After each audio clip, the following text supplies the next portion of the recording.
हरे कृष्णा। आज के इस क्लास में सभी भक्तों का स्वागत है। हम आज की गोपाल चंपू क्लास कीर्तन से प्रारंभ करेंगे। जय राधा माधव कुंज बिहारी, जय गोपी जन वल्लभ गिरिवरधारी, यशोदानंदन व्रज जनरंजन, यमुना तीरा वनचारी, जय राधा माधव कुंज बिहारी। हरे कृष्णा कृष्णा कृष्णा हरे हरे, हरे राम राम राम हरे हरे, हरे कृष्णा कृष्णा कृष्णा हरे हरे, हरे राम राम राम हरे हरे, हरे कृष्णा कृष्णा कृष्णा हरे हरे, हरे राम राम हरे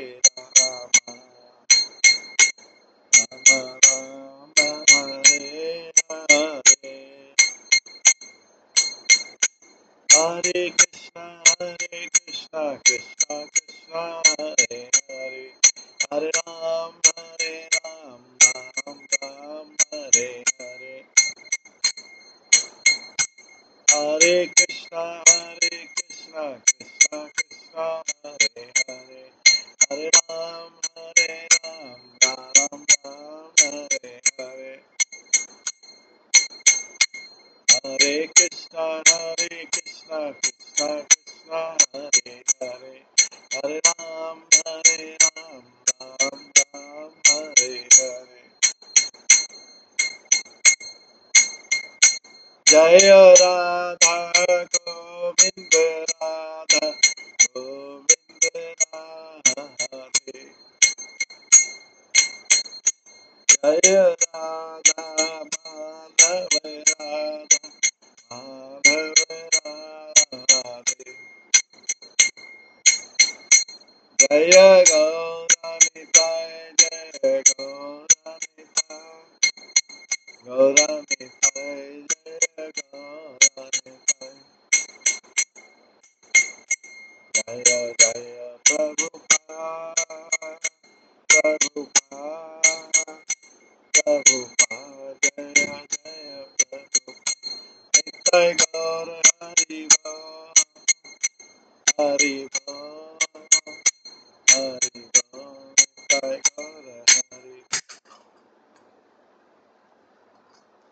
श्री श्री राधा गोविंद देव की जय, श्री जगन्नाथ बलदेव सुभद्रा महारानी की जय,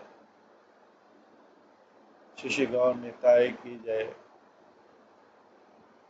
श्रील प्रभुपाद की जय। सभी भक्तगणों की जय। हरे कृष्णा। कल हम श्रवण कर रहे थे श्री गोपाल चंपू के उत्तर भाग से। इसमें हमने श्रवण किया था राधा कृष्ण के विवाह का किस प्रकार संपन्न हुआ,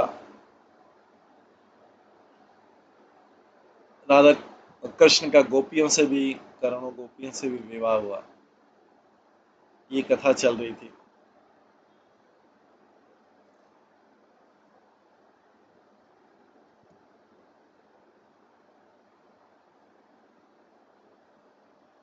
और कथावाचक नीलकंठ अपने भाव को व्यक्त करता हुआ बोला, और वहां पर विवाह से चौथे दिन एक आसन पर बैठे हुए राधा कृष्ण की जोड़ी के उस स्नान को, वस्त्रों को, केसर, कस्तूरी, कर्पूर आदि से मिश्रित चंदन की रचना को, मालती आदि पुष्पों की मालाओं को, रत्नों के समूह को एवं न्योछावर की श्रेणी के बाद बारंबार अनेक आरतियों को ध्यान में लाता हुआ मेरा मन अंतःकरण के सुख के भाव को प्राप्त हो जाता है एवं श्री कृष्ण संबंधी कार्यों से भिन्न सुख को कहीं भी नहीं देखता है।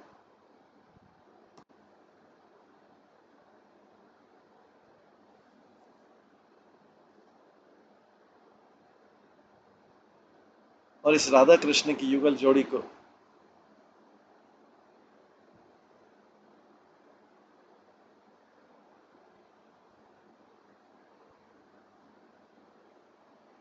इस राधा कृष्ण की युगल जोड़ी ने विवाह की उस क्रिया के आचार से प्राप्त जो सुंदर भोजन किया एवं सार पासे के द्वारा चौसण के खेल में आपस में जो विजय पाली थी, वे दोनों कार्य आश्चर्यजनक नहीं थे। कारण वह जुगल जोड़ी निरंतर बलयुक्त कार्य में, भोग वर्ग में, विजय में एक दूसरे के कार्य को एक दूसरी करती है, अर्थात सभी कार्यों में दोनों समान होते। प्रत्येक विवाह में इस प्रकार की प्रथा है कि कंकण मोचन नामक तमाशे में जो प्रीतम अथवा प्रियतमा जन उस कंकण की गांठ को आपस में खोलने में अतिशय शीघ्रता वाला होगा, वही बड़ा माना जाएगा। किंतु उस कंकण खोलने के कार्य में श्रीमती राधिका ने तो लज्जा को धारण करते हुए स्वयं विलंब करके अपनी कांति से कंपित हुए अपने पतिदेव श्री कृष्ण को अग्रसर बना दिया।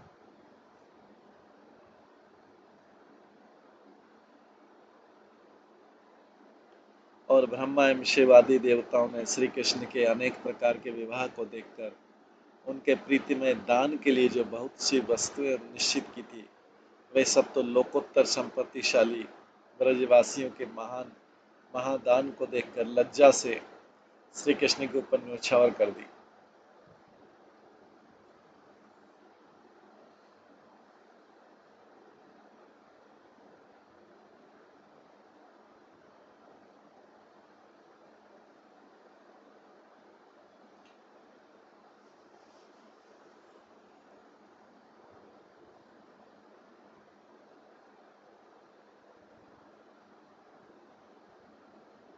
क्योंकि ब्रजवासियों ने जो प्रीति दान दिया था, वह देवताओं की बुद्धि का अतिक्रमण करने वाली प्रीति से युक्त था तथा आत्मा पर्यंत दान था। तात्पर्य ब्रजवासियों ने अपनी आत्मा भी श्री कृष्ण को भेंट कर दी थी।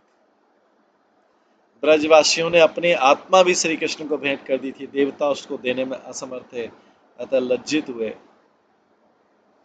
क्योंकि ब्रजवासियों का प्रेम किसी में नहीं है।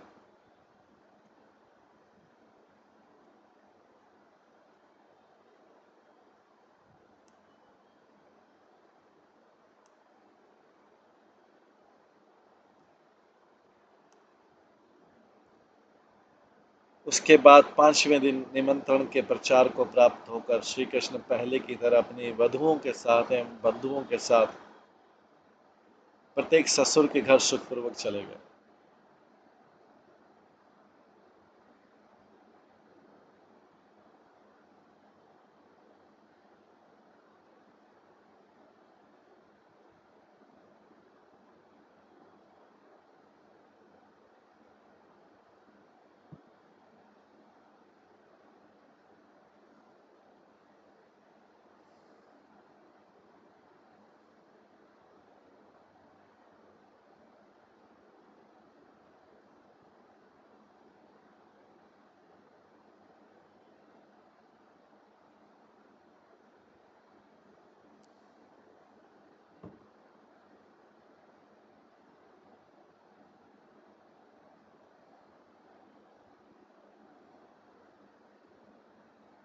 ब्रजवासी ने अपनी आत्मा भी श्री कृष्ण को भेंट कर दी थी। देवता उसको देने में असमर्थ थे, अतः लज्जित हो गए, क्योंकि ब्रजवासियों का सब प्रेम तो किसी में नहीं है।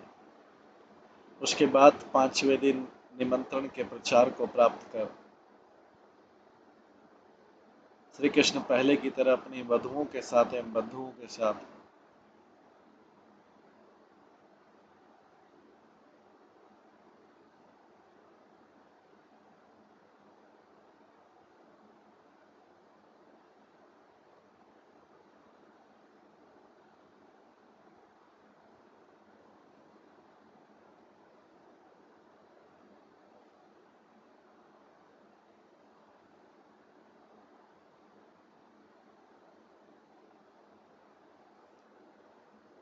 उसके बाद 5वें दिन निमंत्रण के प्रचार को प्राप्त कर श्री कृष्ण पहले की तरह अपनी वधुओं के साथ एवं बंधुओं के साथ प्रत्येक ससुर के घर सुखपूर्वक चले गए और ससुराल में भली प्रकार भोजन रूप उत्सव के पीछे कमल नयन श्री कृष्ण उन सब नवीन वधुओं की केली कुंचिका आदि कुटिल नेत्र वाले नारियों के द्वारा संचित सब प्रकार के आनंदमय परिहास से युक्त द्विराग गमन के महोत्सव का अनुभव करके पुनः अपने घर चले।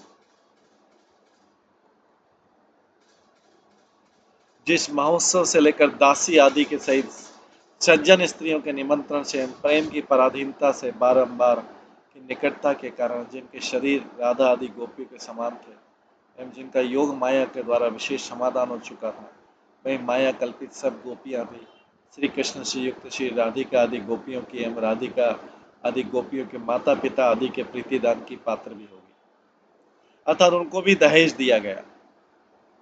उसका कारण यह था कि पहले उन माया कल्पित गोपियों ने ही हमारे पतिव्रत धर्म की मर्यादा पूर्ण की, इसलिए राधिका आदि गोपियों ने उनके ऊपर सखी आदि के समान प्रीति को प्रसिद्ध कर लिया।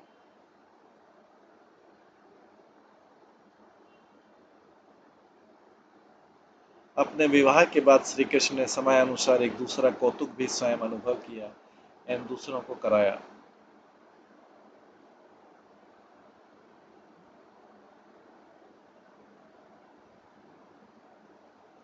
जो कि अपनी अपेक्षा करके कुमार अवस्था में स्थित रहने वाले श्रीदाम आदि का विवाह भी करा दिया।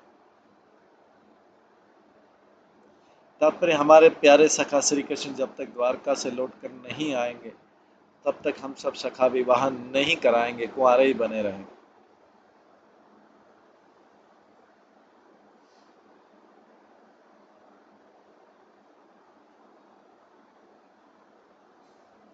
अतः पहले श्री दाम आदि सखाओं का विवाह नहीं हुआ था, श्री कृष्ण ने ही आकर करवा दिया।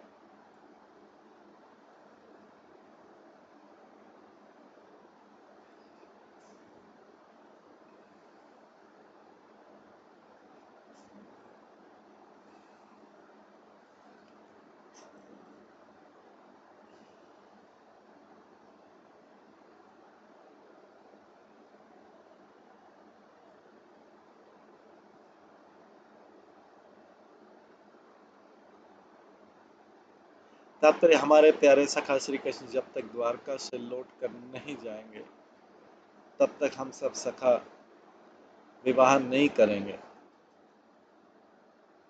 कुंवारे ही बने रहेंगे। अतः पहले श्री दाम आदि सखाओं का विवाह नहीं हुआ था, श्री कृष्ण ने ही आकर करवा दिया।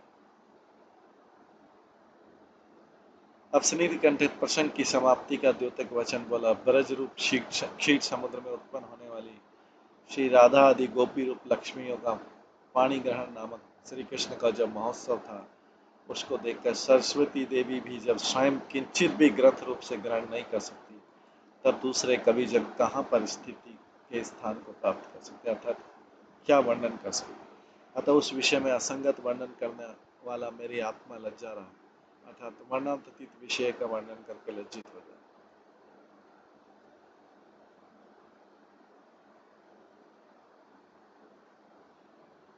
और उसमें भी ब्रज में राधिका आदि विचित्र महिलाओं के श्री कृष्ण के साथ पाणी ग्रहण संस्कार में यद्यपि वह वैशाख का महीना सहायक हुआ था,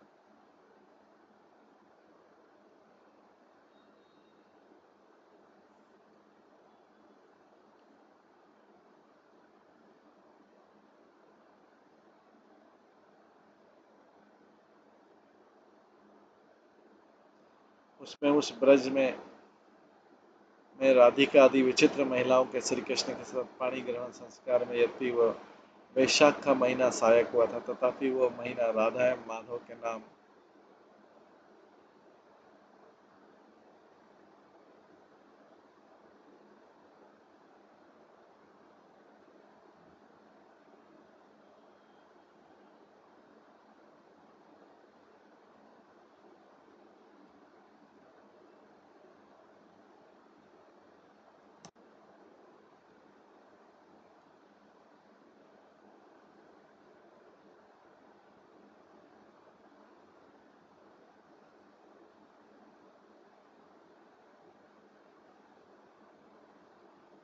उसमें भी उस ब्रज में श्री राधिका आदि विचित्र महिलाओं के श्री कृष्ण के साथ पाणी ग्रहण संस्कार में यद्यपि वो वैशाख का महीना सहायक हुआ था, तथापि वो महीना राधा एवं माधव के नाम से शोभा पा रहा था। देख लीजिए,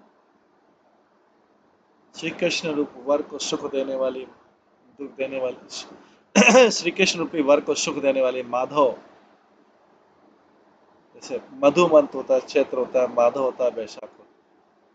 तो श्री कृष्ण वर को सुख देने वाले माधव मास के शुक्ल पक्ष की वह शोभा विजय को प्राप्त होती है, क्योंकि वैशाख शुक्ल पक्ष की जो शोभा श्री कृष्ण एवं राधा के दंपत्ति भाव में बाधा रहित अंतर्मुक्ति का बन गई। स्लेक पक्ष में एक उस पूर्णिमा देवी की जय हो, जो कि श्री कृष्ण रूप वर को सुखदायिनी एवं श्री कृष्ण के निर्मल पक्ष वाले जनों से जिसकी शोभा है, तथा राधा कृष्ण की जोड़ी मिलाने के भाव में जो रहस्य भूति का।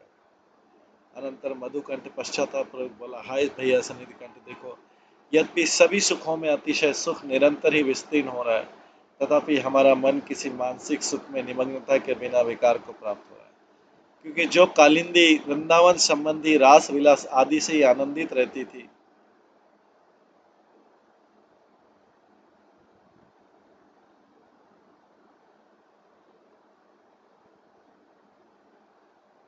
उस कालिंदी के लिए तो द्वारकापुरी का अंतपुरी रुकावट के लिए समर्थ हो गया था, उस का ब्रज में आना कैसे संभव होगा।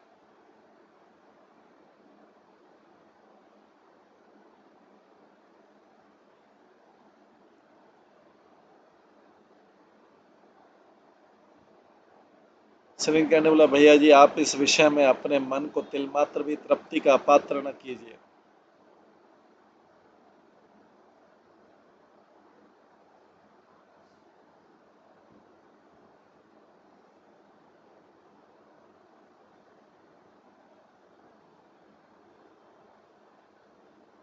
सलीम बोला, भैया जी आप इस विषय में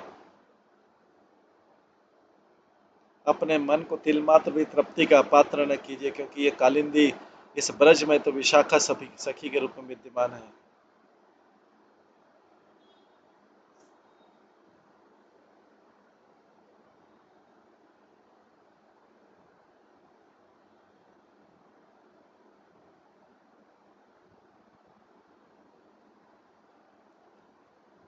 श्रीकंठ बोला, भैया जी आप इस विषय में अपने मन को तिल मात्र भी तृप्ति का पात्र न कीजिए, क्योंकि वह कालिंदी इस ब्रज में तो विशाखा सखी के रूप में विद्यमान है, उसकी दूसरी शाखा ये द्वारका में है, और जो इस ब्रज में गोप कन्या के रूप से अत्यंत सौभाग्यशाली प्रतीत हो रही है।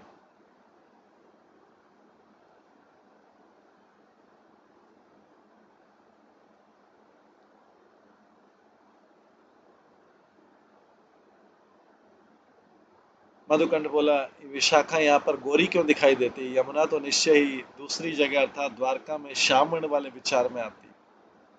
सुनील कंठ मुस्कुरा कर बोला, राधिका का, श्री राधिका का श्रृंगार करने वाली एवं अधिकतर राधिका के आवेश वाली विशाखा पेशकारी कीट विशेष के द्वारा संग्रह किए हुए पतंग के भाव को प्राप्त हो गई। अर्थात कीट जैसे भृंगी के आवेश से भृंगी रूप हो जाता है, उसी प्रकार राधिका के निरंतर ध्यान करने से विशाखा गोरी होगी। जैसे प्रत्येक कल्प का समय विशाखा के जन्म का नक्षत्र जो विशाखा नामक है, उसी की साधारणता भी उसके नाम के अभेद की कारणता को ला देती है। अर्थात विशाखा गोपी का जन्म प्रत्येक कल्प में विशाखा नक्षत्र में होने से विशाखा नाम पड़ जाता है। अब स्निग्ध कंठ पुनः प्रसंग की समाप्ति का द्योतक वचन बोला। इस प्रसंग में काव्य के निर्वाह में मंगल के लिए राधा कृष्ण का जो विवाह स्थापित किया है, उन दोनों के अनुराग का भी निर्वाह हो सकेगा एवं उत्पत्ति आदि उपद्रव की स्थिति से रहित परस्पर के संग का आधार स्वरूप अनुराग भी अपने निकट अपने आधार स्वरूप उस विवाह को छोड़कर शोचनीय जन्म को प्राप्त कर लेगा। तात्पर्य कि यदि वह विवाह दाम्पत्य सुख नहीं देगा तो जन्म की निरर्थकता को धारण कर लेगा। ये राधा कृष्ण का विवाह अपना बोध कराकर दूसरे का बोध कराना, इस प्रकार के उपलक्षण वाला होने के कारण चंद्रावली, ललिता, विशाखा आदि गोपियों के विवाह एवं अनुराग का निर्वाहक समझ लेना चाहिए। इसी अभिप्राय से राधा माधव श्लोक का पूर्वार्ध इस प्रकार का परिवर्तन कर लेना कि ब्रजांगनाओं का श्री कृष्ण के साथ विवाह पूर्वक जो दंपति भाव संगठित हुआ है, यह केवल गोपाल चंपू काव्य का ही निर्वाह करने वाला है कहकर विख्यात नहीं, किंतु इनमें अनुराग का भी निर्वाह। अब कवि स्वयं प्रसंग को समाप्त करता हुआ कहता है कि बहुत दिन पहले संपूर्ण हुए एवं वर्तमान में वर्णन किए गए इस विवाह के वृत्तांत को सुनकर वे दोनों राधा कृष्ण को विवाह कराने वाली उस रात्रि को मानो प्रत्यक्ष ही देखकर एकांत भाव में क्रीड़ा करने लगे।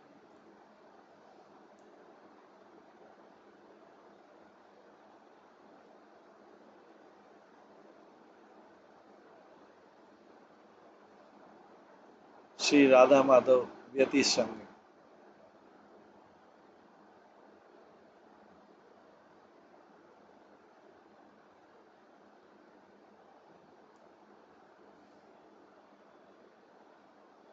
छत्तीसवां अध्याय श्री राधा माधव का परस्पर मिलन। इस 36वें अध्याय में श्री कृष्ण, राधिका, ललिता, विशाखा, चंद्रावली आदि का परस्पर मिलन वर्णित हो। पूर्वोक्त पुराण के अनुसार श्री कृष्ण के साथ गोपियों का शुभ विवाह संपन्न हो जाने पर श्री राधिका आदि गोपियों का निश्चिंत रूप से श्री कृष्ण के साथ मिलन वर्णन के लिए उपक्रम करते हैं। यथा विवाह को संपन्न करने वाली उसी रात्रि की श्री राधा माधव की सभा की कथा पृथक करते हैं, जिस कथा में मधुकंठ एवं स्निग्धकंठ ये दोनों कथावाचक क्रम अनुसार बोले। ऐसी स्थिति में भी अर्थात विवाह हो जाने पर भी श्री कृष्ण के साथ हरिण लोचना उन गोपियों के मिलन की युक्ति संगत नहीं हो पाई।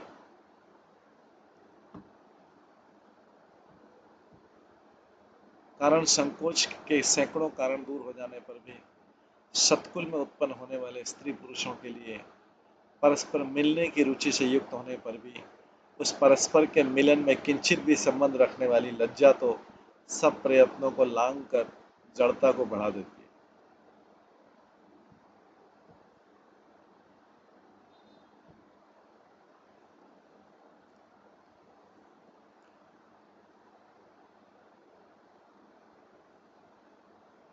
देखो, श्री कृष्ण के मथुरागमन से पहले उपपत्ति भाव के भ्रम को लक्ष्य बनाकर कोई व्यक्ति इस परस्पर के मिलन का अनुसंधान न कर ले, यह निश्चय करके श्री राधिका आदि गोपी एवं गोप राजकुमार श्री कृष्ण इन सब की जुगल जोड़ियों का समुदाय जानता ही क्रीड़ा करता।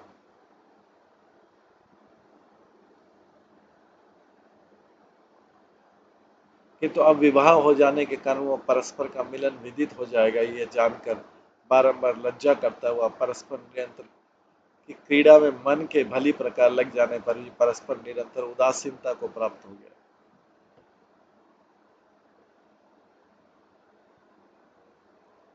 किंतु ब्रजेश्वरी यशोदा तो ये राधिका की शैया, ये चंद्रावली की शैया है, इस प्रकार उनके नाम से उन गोपियों की आशा की आधा स्वरूप शैया मात्र को सजवा देती।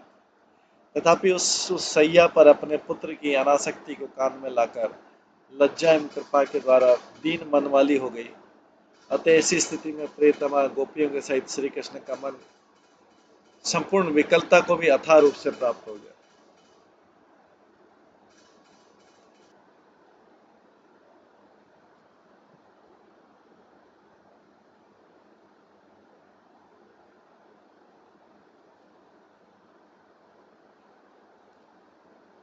वहां पर प्रत्येक प्रियतमा की विकलता का वर्णन तथा मुझ जैसे जन पर श्री कृष्ण का उपपत्ति भाव है।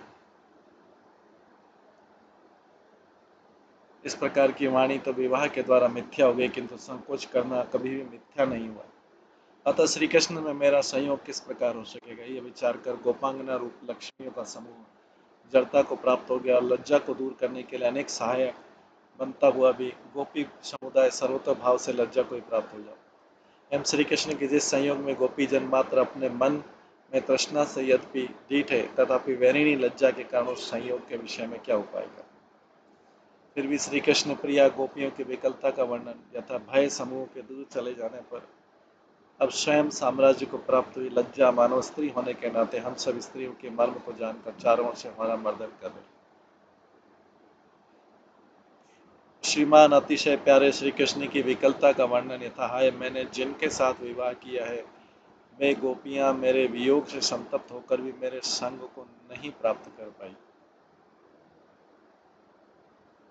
क्योंकि तुच्छ लज्जा ही बीच में कारण बन जाती है। हाय, संसार में कौन सी माता है ये बात जानती कि हमारी कन्या लज्जा के कारण अपने पति का संग नहीं कर पा रही? अर्थात कोई नहीं जानती। यदि जानती होती तो उसका उपाय भी करती। अतः वे गोपियां मेरे विरह में प्राणों का त्याग देंगी। हाय, इस विषय में मैं क्या करूं? मैं तो जल के दो प्रवाहों के संगम के बीच में होने वाले भंवर में चक्कर काटता हुआ कुछ किंचित भी धीरता को नहीं धारण कर।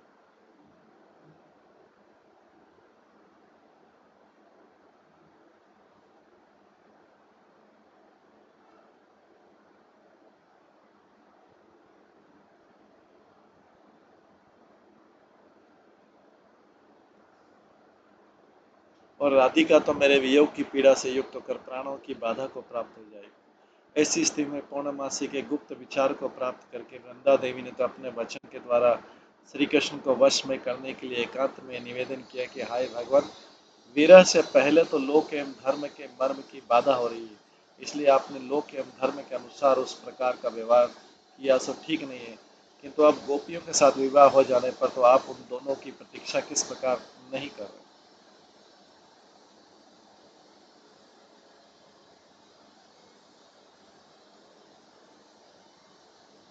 श्री कृष्ण अपने आकार को छिपाकर बोले कि लोक एवं धर्म की किस प्रकार प्रतीक्षा नहीं कर रहा हूँ।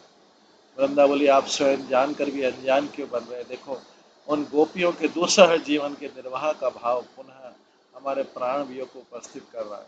श्री कृष्ण बोले, उन गोपियों ने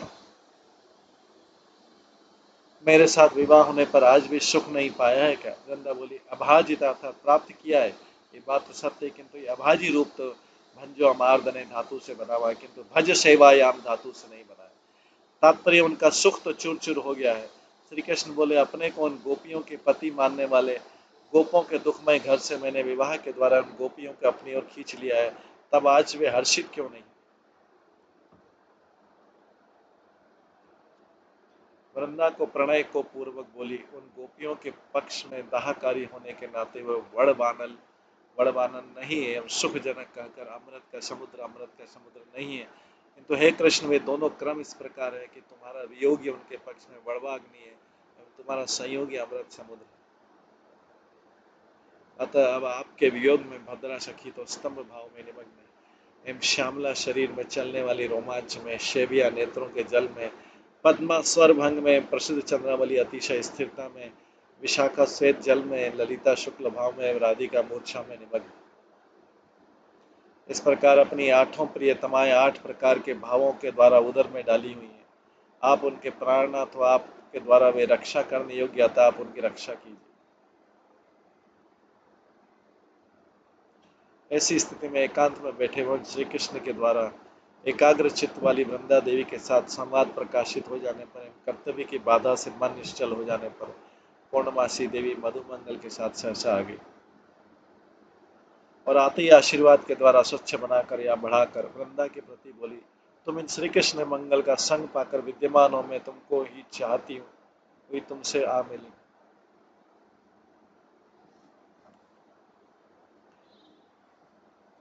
वृंदा आनंद पूर्वक बोली, आज्ञा दीजिए। पूर्णमासी बोली, ये मेरा जो कुछ कहना है वह ब्रज के मंगल स्वरूप श्री कृष्ण के प्रति निवेदन के लिए भी संपन्न हो जाएगा, इसलिए श्री कृष्ण के आगे ही कहती हूँ। देखो, मैं ब्रज रानी यशोदा के निकट ये बात निवेदन करने को गई थी।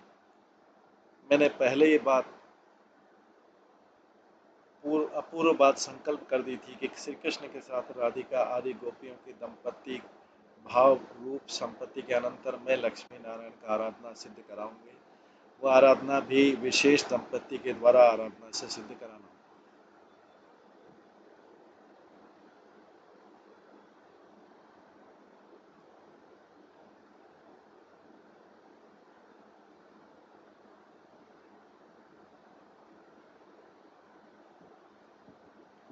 वृंदा बोली, उसके बाद पूर्णमासी बोली, उसके बाद यशोदा ने संतुष्ट होकर मेरे वचन की पुष्टि कर दी एवं यह निर्मल बात पूछी कि आप इस ब्रज में लक्ष्मी नारायण की आराधना के योग्य उस प्रकार के कौन से दंपत्ति विचार में ला रहे हैं।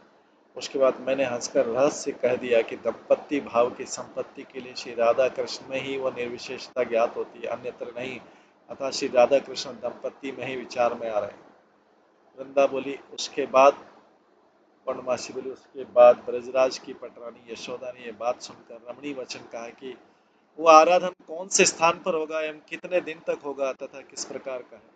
पश्चात मैं बोली कि वो आराधन निर्जन वन में 1 महीना तक होगा।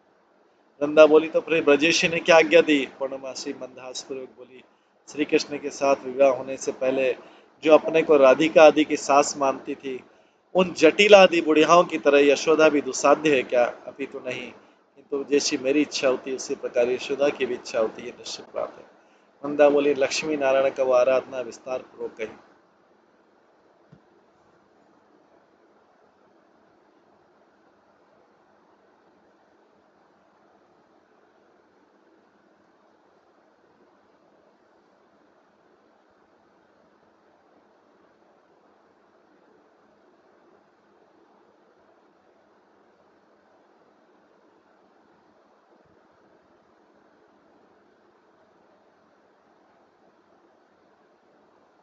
परमहंसी बोली, प्रातः काल श्री ब्रजराज एवं ब्रजेश्वरी की अनुमति से श्री राधिका आदि गोपियों से सम्मिलित हुई श्री कृष्ण को वन में लाती मैं दिन भर निरंतर श्री लक्ष्मी नारायण की पूजा करवाऊं।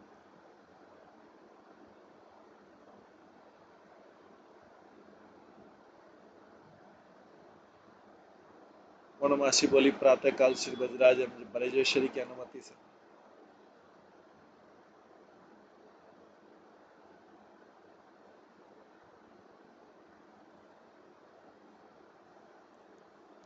पूर्णमासी बोली, प्रातः काल श्री ब्रजराज एवं ब्रजेश्वरी की अनुमति से श्री राधिका आदि गोपियों से सम्मिलित श्री कृष्ण को वन में लाती मैं दिन भर निरंतर श्री लक्ष्मी नारायण की पूजा करवाऊंगी।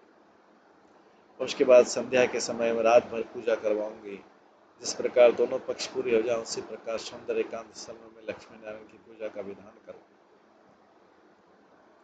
वृंदा पुनः विशेष आनंद पूर्वक बोली, आप क्या आज्ञा दे रहे हैं?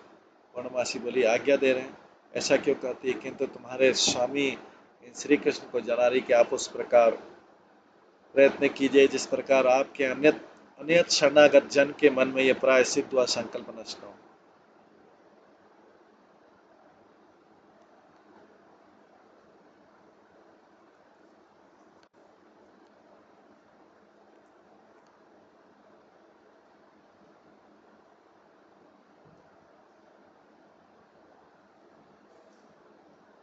श्री कृष्ण मुस्कुराकर बोले, मुझ जैसे संकोच न उसी नाम से प्रकाशित कर दी।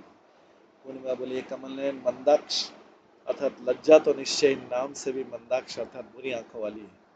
अतः उस लज्जा का आदर करना किस प्रकार आनंद के लिए समर्थक हो सकता है? मैंने भी आपके इस असंकोच को प्रकाशित करने को ही विशेष विचार कर लिया था, वृथा सोच न की।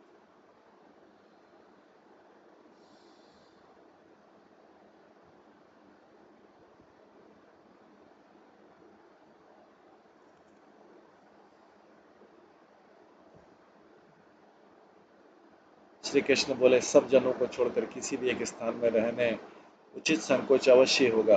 पूर्णिमा बोली, ये बात भी श्री लक्ष्मी नारायण की अधिक पूजा के विषय में श्री यशोदा आदि की अनुमति रूप साम्राज्य तुम्हारे संकोच के अभाव के लिए यशोदा के निकट मांग लिया। और आपने भी मथुरा जाने से पहले दिन में गौचारण में संलग्न होकर एवं रात में गुप्त रूप से किसी किसी स्थान पर रहकर जिस प्रकार करोड़ों गोपी वर्ग के संसर्ग का समाधान किया था, उसी प्रकार अब भी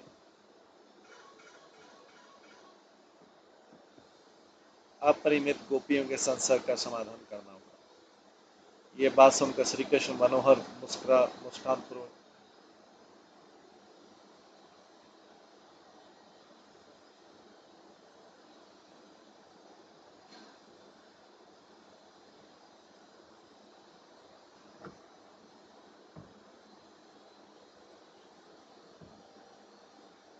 ये बात सुनकर श्री कृष्ण मनोहर मुस्कान पूर्वक जब चुप हो गए तब वृंदा देवी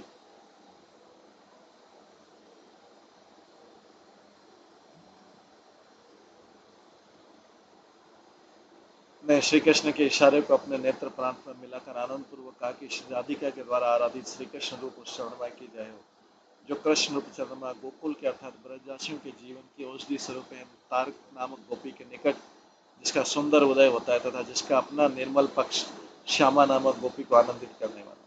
श्लेष के द्वारा चंद्र पक्ष में अर्थ है कि श्री अर्थात शोभा की, राधा अर्थात सम्यक सिद्धि से युक्त जो राधा अर्थात वैशाख को जो चंद्रमास की जाए। ये चंद्रमा गोकुल का अर्थात किरण समूह का आश्रय अथवा औषधीश कहने के नाते घास फूस की पुष्टि करने के कारण गोगण की जीवन औषधि स्वरूप तारागणों के सहित उसका सुंदर उदय होता है। श्यामा अर्थात रात्रि को आनंदित करने वाला जिसका शुक्ल पक्ष।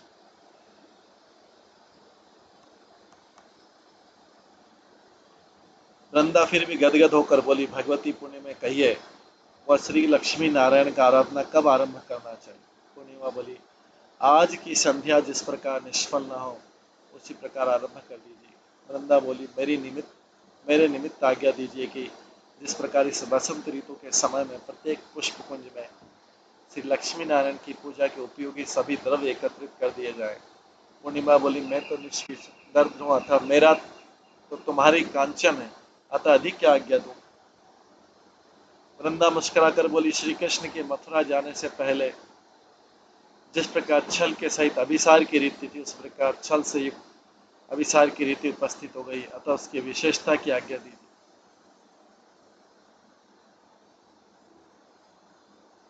पूर्णिमासी बोली, मैंने तो जैसा विचार किया था उसी प्रकार श्री कृष्ण को अभिसार में कार्य में प्रवृत्त करूंगी। तुम भी इस सब प्रकार के सामंजस्य के लिए साधारण पूर्वक श्री राधिका आदि संपूर्ण गोपीगण का अभिसार करवा दें।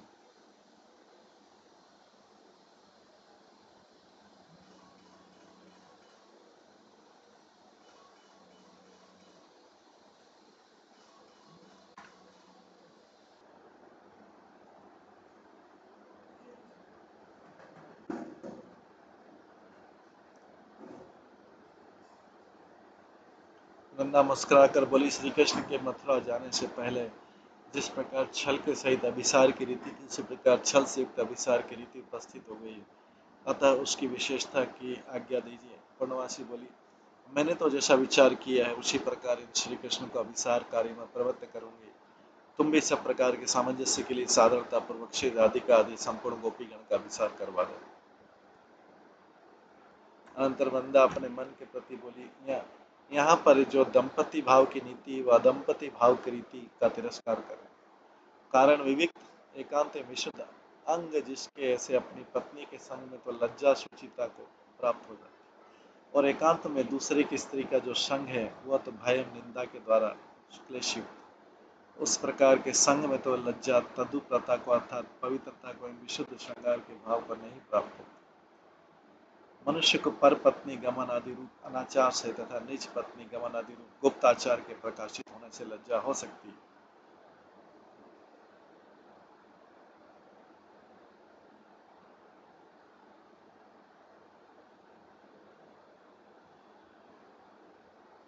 किंतु पहली अर्थात अनाचार से उत्पन्न हुई लज्जा है उसका स्वरूप भय से अभिन्न अर्थात भय स्वरूप है।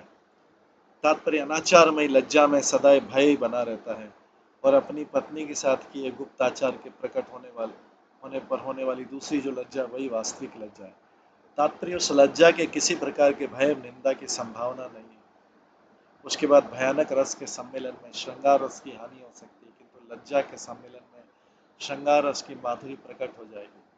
सभी कवियों ने जब यह निर्णय दृढ़ कर लिया तब प्राचा व्रता अर्थात पहले भयानक रस से गिरी हुई अधर्म से उत्पन्न हुई मिथुनता व्यग्रता को धारण कर लेती है। ये बात सत्य है। और अपरिय अर्थात लज्जा के द्वारा घिरी हुई धर्म से युक्त जो मिथुनता है वो अव्यग्रता को धारण कर रही, परंतु उन दोनों प्रकार की मिथुनता में से कौन सी रस लेने योग्य इसका निर्णय करें। किंच कुछ उपाय तो केवल लज्जा के प्राप्त कराने मात्र से साध्य होते हैं, दूसरे उपाय विभीषिका की रचना से अर्थात भय दिखाकर साध्य होते हैं। इस प्रकार उन सब उपायों के तत्व जान लेने पर जो व्यक्ति इन उपायों के विपरीत छल आदि उपायों का प्रयोग करना चाहते हैं उन्हें पूछना चाहिए, क्योंकि छल हमारे आदि हम उपाय हमारे असाध्य हैं। ऐसी स्थिति में कदाचित होने वाला भय यदि होता है तो भले ही होता रहे, क्योंकि विवाह से पहले वह भय प्राय एकांत में नायक से नायिका के मिलाने रूप प्रयोजन से युक्त हो सकता है, किंतु फिर भी अर्थात विवाह के पीछे जो भय होता है वो तो प्राय विडंबना मात्र के लिए हो सकता है, अर्थात वो भय निरर्थक।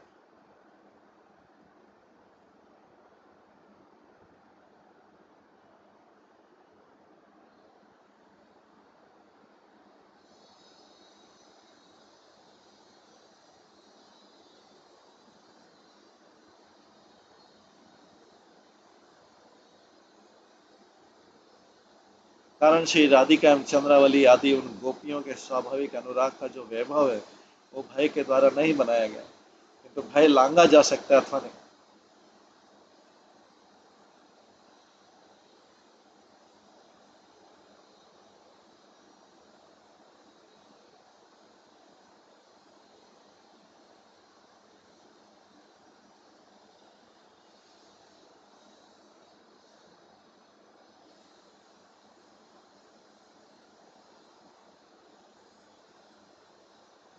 इस प्रकार के कौतुकमय ज्ञान के लिए स्वाभाविक अनुराग का वैभव भय के बीच में कर दिया। अतः उन गोपियों के स्वाभाविक अनुराग का वैभव यदि धर्म की मर्यादा के लांघने से ही जब जान लिया गया, तब पुनः उनके लिए जो भय का विस्तार दिखाया जा रहा है वह तो अग्नि परीक्षा के द्वारा शुद्ध स्वर्ण भी जिस प्रकार पुनः अग्नि स्थापित हो जाता है उसी प्रकार माना गया। इस प्रकार सुनकर सभी सभ्यजन आनंद प्रद भाव एवं आनंद युक्त भाव को प्राप्त करते हुए यथा योग्य अपने मार्ग में चले गए।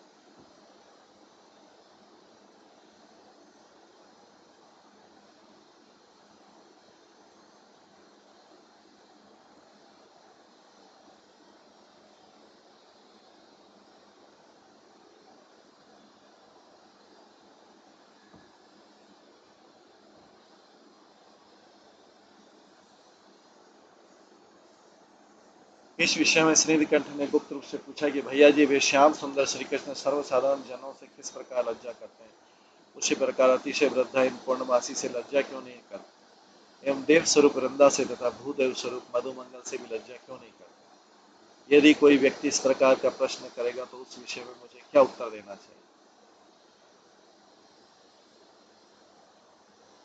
मधुकंठ भी उसी प्रकार गुप्त रूप से बोला, भैया तुम तो मानो इस विषय का अनुभव न करते हुए से दिखाई देते हो।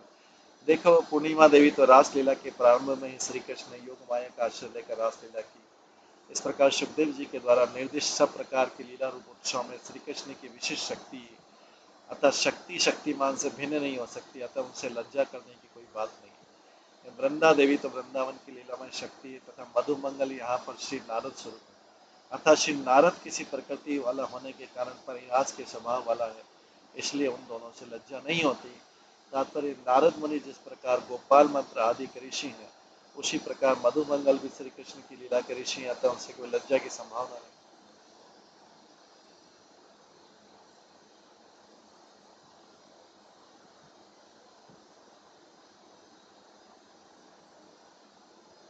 इतना कहने के बाद स्पष्ट अक्षरों में बोला श्री ब्रजेश्वरी यशोदा ने तो समस्त समाचार को श्री ब्रजराज के प्रति निवेदन करके अपनी पुत्रवधियों से भी आज्ञा कर दी, किंतु तुम सब वन में जाकर पूर्णिमा की आज्ञा अनुसार देवता की पूजा करो, और उस मन में ब्रजवासी मात्र का आना जाना भी वर्जित कर दिया तथा पूर्णमासी के प्रभाव की भावना से उस मन में किसी प्रकार के भय आदि की संभावना भी नहीं की।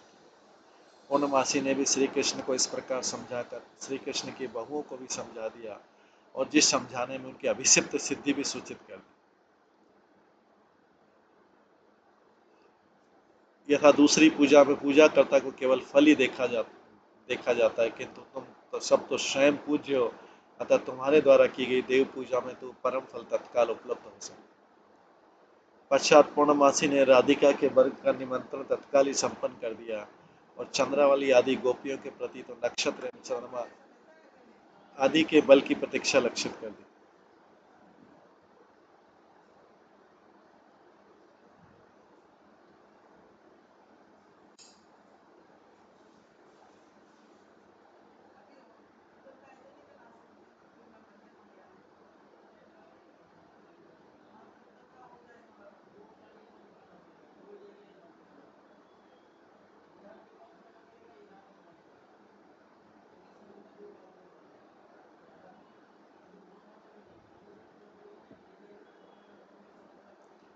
पश्चात पूर्णमासी ने श्री राधिका के वर्ग का निमंत्रण तत्काल ही संपन्न कर दिया, और चंद्रावली आदि गोपियों के प्रति तो नक्षत्र एवं चंद्रमा आदि के बल की प्रतीक्षा लक्षित कर दी।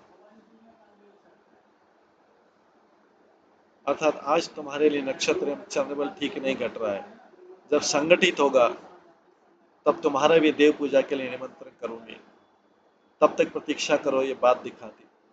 इस प्रकार प्रतीक्षा को लक्षित कराकर मधुमंगल से सम्मिलित होकर जिस संध्या के आने का ध्यान किया था उसी संध्या के समय आकर श्री ब्रजराज की आज्ञा के अनुसार कमल नयन श्री कृष्ण अपने कुंज में पहुंचा दिए गए।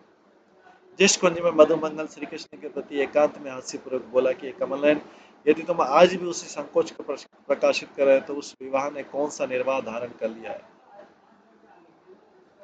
यह सुनकर श्री कृष्ण प्रणय को पूर्वक मधुमंगल के ऊपर किंचित हाथ का थप्पड़ लगाते बोलते, और डूइट तुम चुप हो बैठा।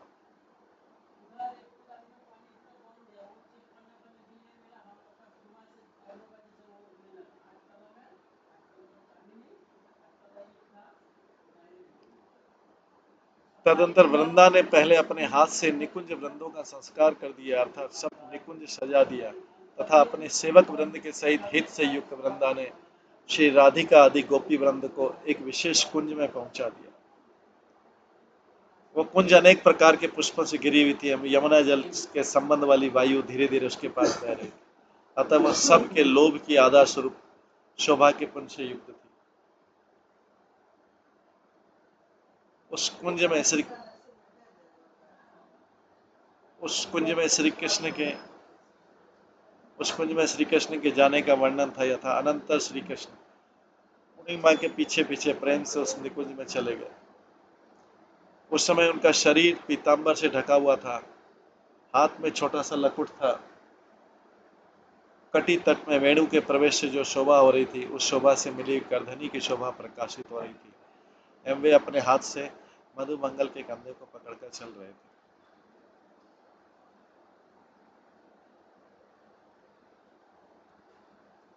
उसी कुंज में श्री राधिका आदि के जाने का वर्णन यथा श्री राधिका आदि श्रेष्ठ वनिताएं श्रेष्ठ सूक्ष्म नवीन नवीन वस्त्रों को धारण कर तथा मणिजड़ित स्वर्ण के आभरणों को शब्द करके किसी बहाने से प्राप्त हुई माता पिता आदि गुरुजनों की आज्ञा से युक्त प्रीतम श्री कृष्ण के प्रति वृंदा देवी के साथ चारों ओर से चली गई।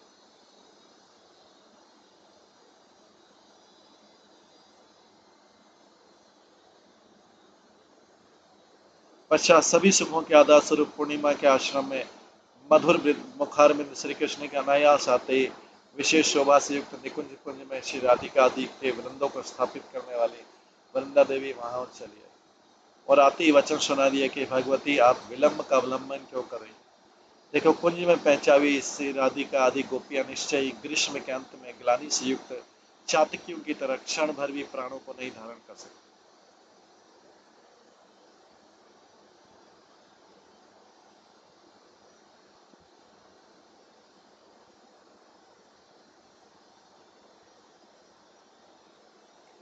ये सुनते ही वाष्प से पूरित कंठ वाले पूर्णिमा मधुमंगल ने कहने में असमर्थ होकर विकारयुक्त अपने नेत्र आदि के आकार से कमल नयन श्री कृष्ण के प्रति उसी कुंज में चलने की प्रार्थना की।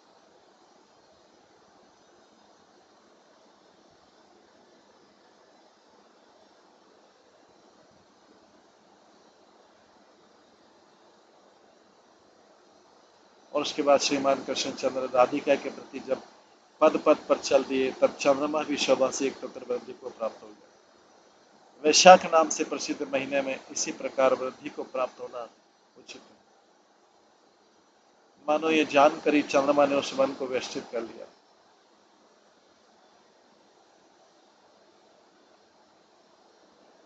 और वहां जाकर उन कुंजों के ऊपर पुष्पों के द्वारा सुमनोहर अनेक मणियों से संयुक्त आश्चर्य में एक चित्र देखा। कुंजों के नीचे भाग में शैयाओं की सजावट की अधिकता को देखा, किंतु वहां पर श्री राधिका नहीं देखी तथा उनकी आराधना करने वाली सखियां भी नहीं देखी।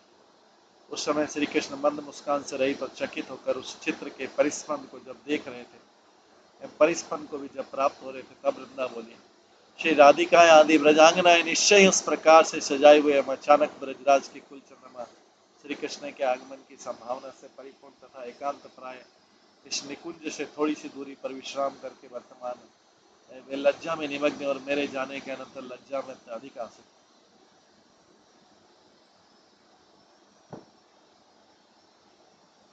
अब तो इस निकुंज ने उन सबके शरीर की सुगंधी हमको भली प्रकार उपलब्ध हो रही, अतः में निकट ही। पूर्णमासी बोली, तुम मेरे नाम से बुलाकर उन राधिका आदि को लिवा लाओ अथवा उनको दिखाकर देख कर लिवा लाओ। अनंतर वृंदा ने उसी प्रकार करके पूर्णिमा के निकट आकर मुस्कुराते हुए ये कहा कि मैं क्या कहूँ, वे तो इस प्रकार लज्जा करें जिस प्रकार मानो घर में बैठकर लौट कर चली जाए, परंतु केवल आपकी आज्ञा के लंघन के भय से इस विषय में आपकी प्रतीक्षा करनी, मतलब मेरे वचन कैसे आ सकते। किंतु जब श्री कृष्ण बहुत दूर थे तब तो उन गोपियों की उस प्रकार की रीति देखी जाती थी, किंतु अब श्री कृष्ण के अंग की सुगंधि से तृप्त हुई उन गोपियों की दूसरे प्रकार की रीति अर्थात लज्जा की प्रथा देखी जा रही। इससे प्रतीत होता है कि उनके निकट जाने वाले दूत के प्रति उनकी प्रताड़ना हो सकती, अतः मेरे कहने से नहीं आ सकती कि यह तात्पर्य। ये बात सुनकर पूर्ण मन वाली पूर्णिमा वहां जाकर मनोहर मुख वाली उन राधिका आदि को लज्जायुक्त होने पर भी अपने 2-3 बार कहने के बल से लेवा ली।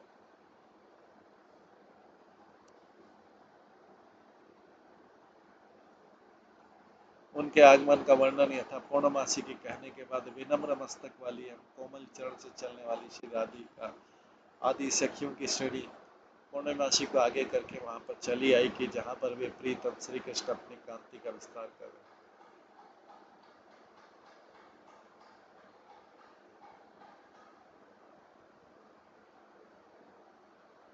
और वहां पर समुद्र के साथ मिलने वाली नदियों की तरह, रात्रिपति चंद्रमा के साथ मिलने वाली रात्रियों की तरह, वसंत के समय के साथ मिलने वाली मालती मालती पुष्पों की तरह, षडज आदि सर समुदाय के साथ मिलने वाली उनकी जातियों की तरह तथा मेघ के साथ मिलने वाली बिजलियों की तरह श्री कृष्ण मिलती हुई उन गोपियों ने परस्पर उत्तरोत्तर कांति के वैभव को भी धारण कर लिया।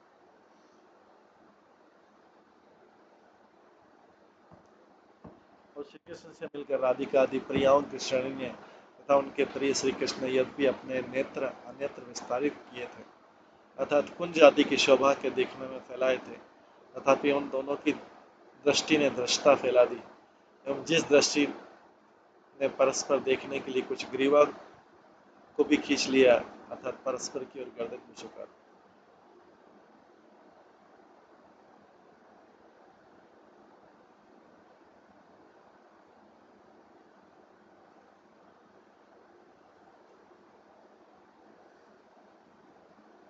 ऐसी स्थिति में शीघ्रता से युक्त मन वाली पूर्णमासी ने तो पत्नी एवं पति रूप उस राधा माधव की जोड़ी को नीति से युक्त प्रार्थना की प्रसिद्ध रीतियों के द्वारा एक ही आसन पर विराजमान कर दिया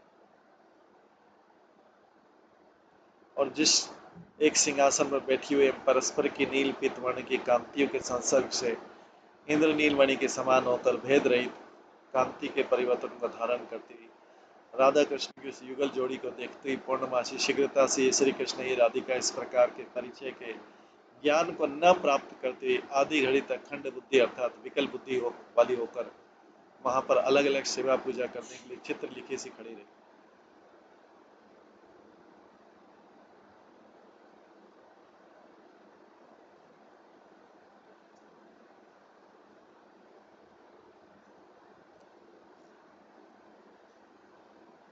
और उसके बाद किसी प्रकार अलग अलग पहचान कर वृंदा को पीछे की सहायता की अनुमति देकर बृहद गौतमी तंत्र की विधि में अविश्वास होने के कारण अपने असाधारण भजन करने योग्य श्री राधा माधव की पूजा ही आरंभ कर दी।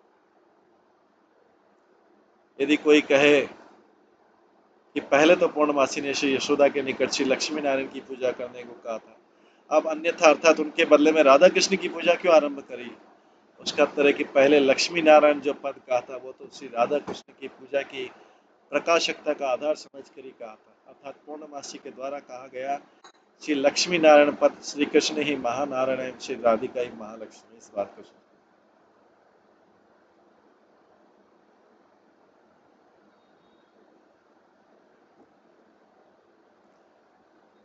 और उस पूजा में भी 8 प्रकार की नायिकाओं में जो स्पष्ट गिनी जाती है उन ललिता विशाखा को पूर्णिमा ने श्री राधा कृष्ण के प्रिय आवरण रूप से संचित कर दिया। कारण केवल श्री कृष्ण जिनके हितेशी अर्थात श्री कृष्ण का हित करना ही जिनका लक्ष्य है, उन ललिता स्वरूप विशाखा स्वरूप दोनों सखियों के मानसिक निर्णय को देख लीजिए।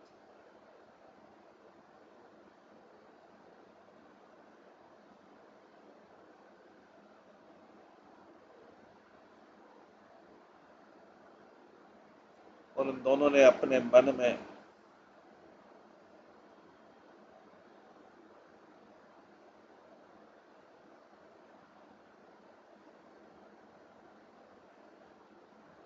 उन्होंने अपने मन में यह निर्णय किया था कि कुछ गोपियां गोप राजकुमार के द्वारा अपने सुख के लिए यदि गोप राजकुमार का भजन करती तो भले ही करती रहे, एवं कुछ गोपियां अपने द्वारा श्री कृष्ण को सुख देने के लिए यदि उनका भजन करती रहे तो करती रहे, उनसे हमारा कुछ कहना नहीं। किंतु श्री राधिका लक्ष्मी समुख को लुभावने वाली शोभा से युक्त श्री कृष्ण के ऊपर जिस परम उचित व्यवहार का सेवन करती, हम तो उस प्रकार के सेवन के दर्शन से ही सुख मानते। और हम सभा में स्थित जनों के कानों को सुख देने वाले सभाजनों का वर्णन करेंगे।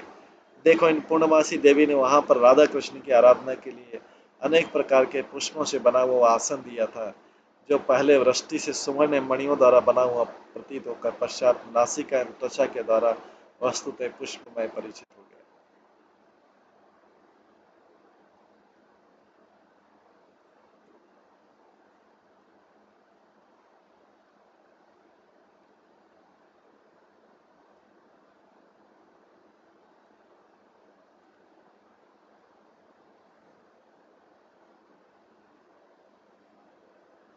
तो ये विवाह के जो बाद का सारा लीला है भगवान की, उसका वर्णन हो रहा है। विवाह के चौथे दिन, पांचवें दिन बाद में सारा वर्णन हो रहा है। इसके बाद का वर्णन जो है हम कल की क्लास में श्रवण करेंगे। आज अभी समय होने जा रहा है तो इस क्लास को यहीं पे विराम देते हैं। सभी भक्तों का बहुत बहुत धन्यवाद। सभी भक्तों के लिए एक बार हरे कृष्ण महामंत्र का जप करते हैं। हरे कृष्णा कृष्णा कृष्णा हरे हरे, हरे राम राम राम हरे। श्रीमद गोपाल चंपू ग्रंथ की जय।